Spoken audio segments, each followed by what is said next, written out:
So it may look clean and nice on camera, but my room right now is a disaster. You know, you have like a little bit of mess on the floor and you're like walking around it and like doing your own thing because like you have other priorities, let's be honest. And then it like piles up, piles up, piles up. You don't notice it because you ignore it. You ignore it. There's a point at which you just don't even look at the mess. It just looks clean to you. And then one day you look down and you can't see the floor. Yeah, no, that's where I'm at right now. So after this video, I'm gonna have to do some cleaning because it's not even like pushable to the side anymore. Oh my goodness, it's a disaster. Hello everyone, I'm here today to share with you guys another First Impression Friday, and I am very excited because I'm going to be starting a little bit of a new series within the series, and I'm going to be testing out bestsellers across different brands or retailers or things like that. So Walmart, Target, Sephora, Nordstrom, like all those different things, and just seeing if it's actually worth the hype. And I thought the best place to start would be Sephora, which is my second home. So for today's best-selling worth the hype type video, I wanted to test out Sephora's best-selling foundation. I have never actually tested this foundation before, and it is the Makeup Forever Ultra HD Invisible Cover Foundation. This isn't a new one, but it has won multiple awards and like the Allure Beauty Awards things in like 2015, I think. I'm gonna try and find out how often Sephora updates their bestseller lists, and I will let you guys know. Maybe I can do updated ones on this particular category every season or something like that. I'm gonna test out different categories as well. So if you guys are excited about this, please give this video a thumbs up and don't forget to subscribe so you don't miss out on new videos every Tuesday, Thursday, and right now Friday as well. And without further ado, let's get into this. Okay, so let's get into first the sort of specifics around this foundation and what makes it so special. So we'll start with what it's saying on the actual package itself. It's supposed to feel like second skin, provide medium coverage, and have light diffusing formula that looks natural and makes the skin look flawless and feel moisturized. It says it was created for all the HD technology for the film industry, televisions, when you can like zoom in and like see every pore on someone's face. So it's supposed to basically blend in and be completely invisible to the naked eye and just look like you have flawless skin. So yeah, that sounds awesome. It comes in 40 different shades. It retails for $52 Canadian. And yeah, let's test out this bad boy. I am shade Y235. Actually, I don't know if I'm that shade, but that's the one that I bought, so hopefully it works. So first I'm gonna start by applying a primer just to half of my face. I would normally apply primer to my face, but I kind of want to see how it's gonna sit on the skin sans primer. So I'm using my Guerlain primer, which I have a lot of experience with, and I feel good. I know how it's gonna sit on the skin, and I know how foundation sits on it as well. So I'm gonna put that to half of my face here. And on the website, it was recommending in terms of application, either use a beauty blender or a sponge, and then kind of tap it and stretch it outwards away from the face to kind of blend everything out. So on half of my face, I'm gonna use my beauty blender, and on the other half, I'm gonna use my Artiste brush and just see which application I like best. But yeah, I'm gonna zoom you guys in so you can kind of see the nitty-gritty details. I'm gonna start with a thin layer and just sort of work the product, sort of like stretching it across my face. In terms of consistency, it feels like a mixture of creamy and liquidy. It's not like watery, but it's not super cakey either. So that's what it looks like on the skin, kind of zoomed in so you guys can see it. One side has no foundation on, one side has foundation and primer on. You can see it does look like second skin. It still looks like my skin. It's just slightly covered up. It's definitely medium coverage, not high coverage. I can still see sort of like, you know, problem areas, little zits and things like that, but it does look a little bit more even now. So I'm gonna do a second coat on that side as well, and then we'll go on to the other side. So one half with foundation and one half without foundation. What do you guys think so far? I don't know.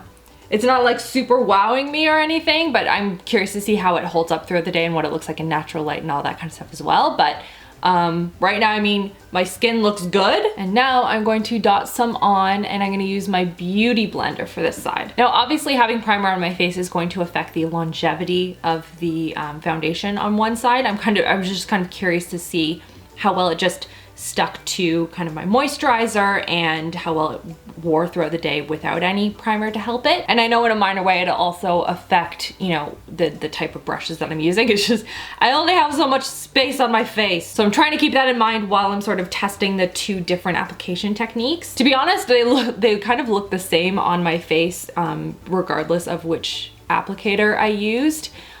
which is interesting because one side has primer and one side doesn't. In terms of which one I preferred, I would say probably Beauty Blender. I just like the way that it applies better personally with this foundation, but like both worked really well. So this is what the foundation looks like without any concealer, any powder, and nothing on my skin. This side has primer on it, this side has no primer on it. I would say I probably prefer the side with the primer on it because I like the way that my skin looks with foundation on it with primer on underneath. I just feel like it adheres better, it's a little bit smoother, but I like this applicator better just in terms of applying it to the skin. I just found I was using less product, which is interesting because the Beauty Blender is known for picking up a lot of product, but I found that this worked better for me, but both did the job and both sides look good to me. In terms of my first impression of it, I like it. It is definitely not a full coverage foundation, nor is it supposed to be. So if you like more full coverage, it's probably not gonna be something you're gonna enjoy, but it really does look like my skin, but better, which is kind of nice. Like you can still see sort of everything through it a little bit, but it looks kind of blurred out and more flawless. I'm curious to see how it looks with powder and concealer and all that kind of stuff on it as well. So I will show you guys what that looks like.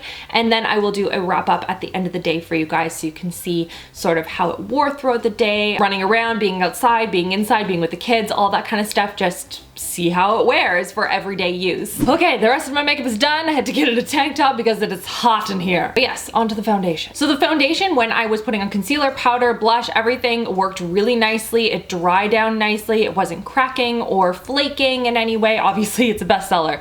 It better be good. But let's just zoom in here and see what this looks like under my cameras, which are not TV quality cameras, but you know, you could still probably see some stuff. So this is what the foundation looks like, and I think it looks really good. I think my skin looks really good. It looks natural. It doesn't look overdone, but I mean, like, it still obviously looks like I have some foundation on my face. I also do have some concealer like around my nose and on this like little zit here under my eyes and stuff like that, which is going to affect things. But yeah, I feel like overall my skin looks really good. I'm quite happy with how this has turned out. I'm curious to see how it's going to last throughout the day. So I'm gonna go about my day and I will check in with you guys in a bit. Okay, so it is the end of the day and I wanted to do a quick wrap up for you guys. And I would say in general, just looking at my skin, it looks good. However, up close, it is starting to break up on my chin, on my nose, anywhere really that I tend to get a little bit more on the oily side of things.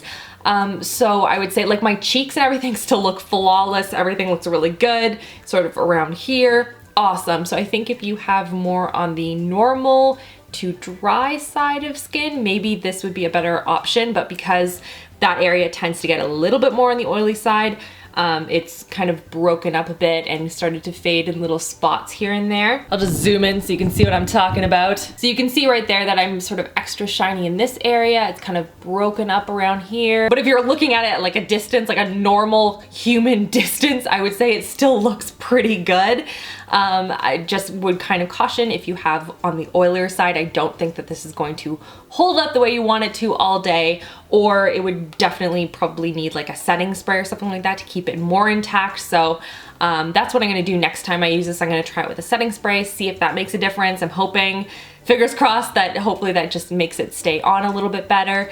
In terms of primer versus non-primer, I would say that the side that has the primer on it, I can see my pores a little bit less prominent, if that makes any sense. So that side looks a little bit more flawless, but like it's just the slightest little difference, which is interesting.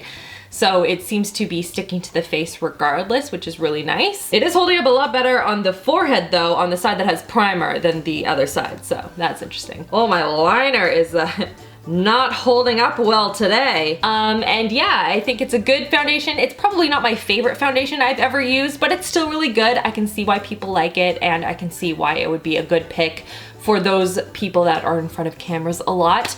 But for myself, everyday basis, I'm still gonna continue to use it. Probably not my favorite, but still really good. And that's everything for this video. Give it a thumbs up if you like these 5 first impressions, testing best-selling products. If you have any bestsellers you guys want me to test out, or particular categories you guys want me to do next, leave them in the comment section below, or give a particular comment a thumbs up. Thank you so much for watching, guys. Don't forget to subscribe so you don't miss out on new videos every Tuesday, Thursday, and Friday. And I hope you guys are having a wonderful, wonderful week. I will see you guys all on Tuesday. Love you, girls. Mwah.